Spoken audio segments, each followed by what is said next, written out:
your father, and my job is to help you get every single thing you want out of this world.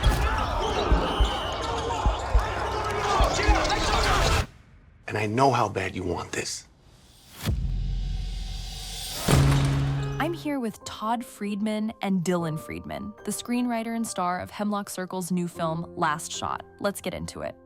What details from your experience of youth basketball made their way into the film? I really wanted to capture the background of club basketball, like the crazy parents, the parents screaming in the stands, the parents fighting with each other, people yelling at the refs, getting kicked out of games. I mean, it's not something you really want to brag about when it comes to youth sports. You see these video clips from these games, there's always that crazy parent yelling at the ref, making a fool out of his or herself, which affects the game, it affects the kids. So I really wanted to show that, just the craziness, and also like how much it means to some of these parents, there's a scene in the film where the twins' parents, Nico's dad, is talking to the role played by Johnny Simmons, Bobby, and he's like, yeah, they're gonna go pro, both of them. And like, he was so serious about stating that, and then Johnny's like, okay,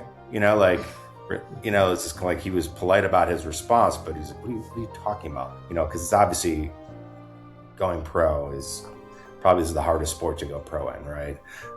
Even to play college in. Some of these parents, including myself back in the day when my kid, my oldest was young, had these unrealistic expectations about, the future, and it just means so much to them. I mean, it's not just with basketball, it's with all these club sports. It's gotten to be just something that like just takes hold of the parents. It becomes more about the parent than the kid, which is unfortunate. Were there any experiences of yours that got reflected in the screenplay?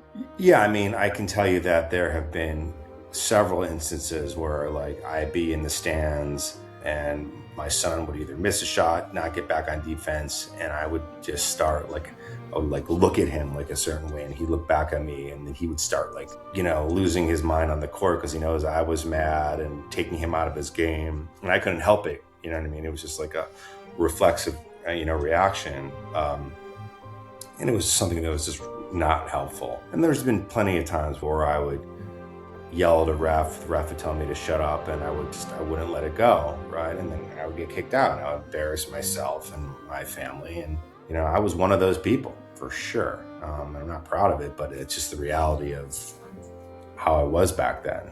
There are a lot of instances like that, for sure, when I look back on things. Dylan, were you participating in those long weekends of club basketball tournaments? Yeah, when I played club basketball, there were some times we'd go to Anaheim or whatever, and it'd just be long weekends where we'd have to stay in this hotel and then wake up early in the morning, 6 a.m., have to get at the place at 7, play basketball, and just repeat for another day.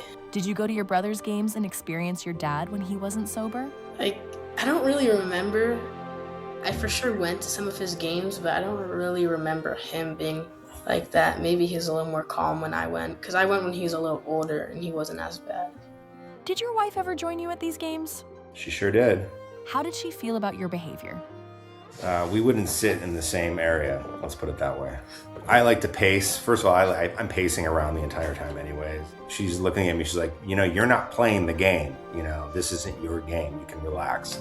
And I'm like, okay. So it's like, we definitely have different perspectives. She obviously enjoys watching our kids play sports and wants them to succeed. Just, it wasn't as a big of a deal for her if we won or lost. If you could talk to your past self on the sidelines, what would you say about how to show up for your kid? I would probably say just show up and be supportive and keep your mouth shut. I think that would have probably been a lot better for our relationship.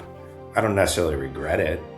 I think it led me to being a better person, making this movie, and just, living life. I'm a human being, But if I did have to give some advice like that, I would, probably say just be there. Being there is enough. The team and you are what's best for Caden.